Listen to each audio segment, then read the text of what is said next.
Hello everyone, আসসালামু আলাইকুম। কেমন আছেন সবাই? আশা করি ভালো আছেন। আলহামদুলিল্লাহ, আমিও আপনাদের দোয়া ও ভালোবাসায় অনেক ভালো আছি। কাছের দূরের দেশ বিদেশ যে যেখান থেকে আমার ভিডিও দেখছেন, প্লিজ একটা লাইক দিয়ে দেখা শুরু করবেন। আর যারা যারা আমার চ্যানেলে নতুন, প্লিজ আমার চ্যানেলটি সাবস্ক্রাইব করে রাখবেন। তো দেখতে পাচ্ছেন সকাল সকাল সব বাসনপত্র বাইরে নিয়ে রাখলাম, আর এদিকে ভিতরে গ্যাসের চুলাটা একটু পরিষ্কার করলাম। তো 2-3 দিন হয়েছিল চুলাটা পরিষ্কার করা হয়নি, তাই আজকে ভাবলাম ফাইনালি চুলাটা একটু পরিষ্কার করি, ঘরের কাজটা যে একটু সেরে ফেলি। তো দেখতে পাচ্ছেন অলরেডি আমার চুলাটা পরিষ্কার হয়ে গেল। তো সব কটা বাইরে নিয়ে সুন্দর করে ধুয়ে পরিষ্কার করে এনেছি, আর শুধু ওই চুলাটা ঘরে ছিল, ওইটা ঘরে ধুয়ে পরিষ্কার করেছি।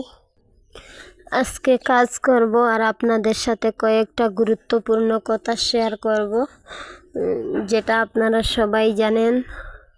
তো দেখতে পাচ্ছেন আমি কিন্তু এখন চুলা পরিষ্কার করে ভাবলাম একটু চা খেয়ে নেই।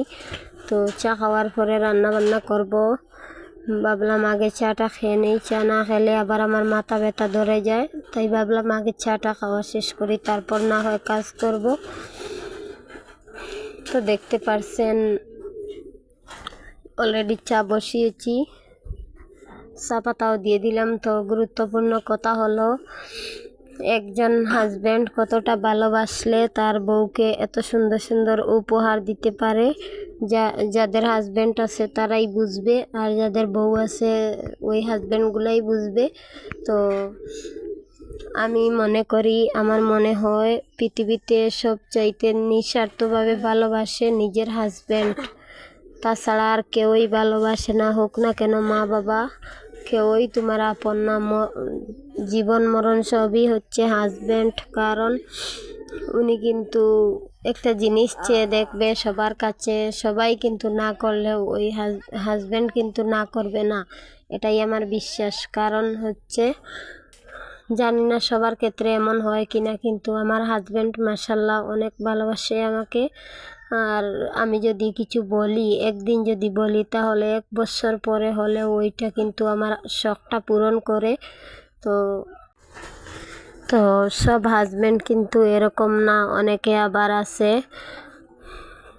বউকে দেখতেই পারে না। তো মোবাইলে সবখানেই মাঝে মধ্যে তো দেখাই যায়, সব হাজব্যান্ডও ভালো না আর সব স্ত্রীরাও ভালো না। তো আছে আর কি, যে যার মতো। তো আমি আমার কথা বলছি, মাশাল্লাহ আমার হাজব্যান্ড আমাকে অনেক ভালোবাসে, অনেক আদর করে, আর সব সময় সে চায় আমি যেন রাজরানীর মতো হয়ে থাকি। তো সে আবার আরেকটা কথা, যদি একটা নোংরা কাপড় পরি তাহলে ও আমারে দেখতেই পারে না সব সময়, কিন্তু ও চায় আমি সুন্দরভাবে চলাফেরা করি, সুন্দরভাবে থাকি, সুন্দর সুন্দর ড্রেস পরি, ওইটাই চায়। প্রত্যেক বছর আবার ঈদ আসলে ও যদি 500 টাকার একটা শার্ট কিনে আমাকে দিবে 5000 টাকার একটা শাড়ি, ওইটাই ওর একটা নীতি। ও কিন্তু সব সময় আমার চেয়ে কম দামি পরতে চায়, কিন্তু আমি চাই ও আমার চেয়ে অনেক দামি পরুক, কিন্তু সে ওইসব চায় না। সে আমাকে বেশিরভাগই সব কিছু কিনে দেয়, আর আমাদের ছেলে মেয়েদের জন্য বেশি কেনাকাটা হয়। ও কিন্তু একটা কাপড় যদি কিনে তাহলে আমাদেরকে 3টা কিনে দেয়। তো আপনাদের হয়তো আরও বেশি কিনতে পারেন, কিন্তু আমাদের আর কি সামর্থ্য অনুযায়ী কথা বলছি। তো আপনাদের সাথে কথা বলতে বলতে আমার রান্নাটাও হয়ে গেল, আর এদিকে বাজার নিয়ে আসা হয়েছে, দেখতে পাচ্ছেন বিস্কিট আনা হয়েছে, ডিম আর ডাল হচ্ছে, দুধের প্যাকেট, সব কিছু আর কি আনা হয়েছে, আলু মরিচ যতটুকু আর কি প্রয়োজন ততটুকু আনা হয়েছে। তো প্রতিদিন বাজার করা হয়, এই জন্য আর কি বেশি আনা হয় না। তো মোটামুটি প্রতিদিন আনা হয়, এই জন্য বেশি আনলে আবার নষ্ট হয়ে যায়। ধনে পাতাগুলো দেখতে পাচ্ছেন পচে গেছে, রাতে আনা হয়েছিল। তো দেখতে পাচ্ছেন এই ফুল গাছটা আজকে অলরেডি কাটা হয়েছে, আমার অনেক কষ্ট পেয়েছি এই গাছটা কাটায়। তো অনেক সুন্দর সুন্দর ফুল ধরতো, তাই আজকে ফাইনালি ওকে কাটা হয়েছে একটা ঘর বানানোর জন্য। ওই ঘরের পাশে ছিল এই গাছটা। তো দেখতে পারছেন ফাইনালি আমি কিন্তু রান্নার জন্য ডেকচি বসিয়েছি, তো নিরামিষ রান্না করেছি। তো এখন একটু ডিম দিয়ে আলু রান্না করব, এক সবজি আবার আপনাদের ভাইয়া খাবে না, তো উনি আবার নিরামিষ খেতেও পছন্দ করে না, তারপরেও আমি রান্না করি কারণ আমি নিরামিষ খেতে ভালো লাগে আমার। আমি বেশি মাছ মাংস খেতে পারি না, তাই আজকে ডিম দিয়ে আলু রান্নাও করলাম। তো আমার রান্না কেমন হলো, ডিম রান্না কমেন্টসে জানাবেন। আর দেখতে পাচ্ছেন পাশের একটা দোকানে গিয়েছিলাম কিছু জিনিস কেনার জন্য। মাশাআল্লাহ এই দোকানটা আমার কাছে অনেক ভালো লাগছিল, কোনো একটা জিনিস বাদ নেই, সব কিছু আছে।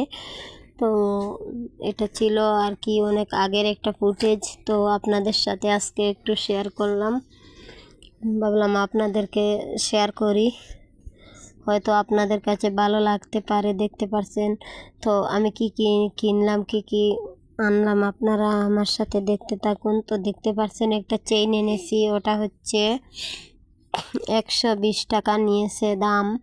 তো চেইনটা আমার কাছে ভালো লাগছে সিম্পলভাবে। আমি আবার আর এই হাতের চুড়িগুলো আনছি, 2টা চুড়ি, আর এই পাউডারটা আনা হয়েছে, আর এই ব্রেসলেটটা।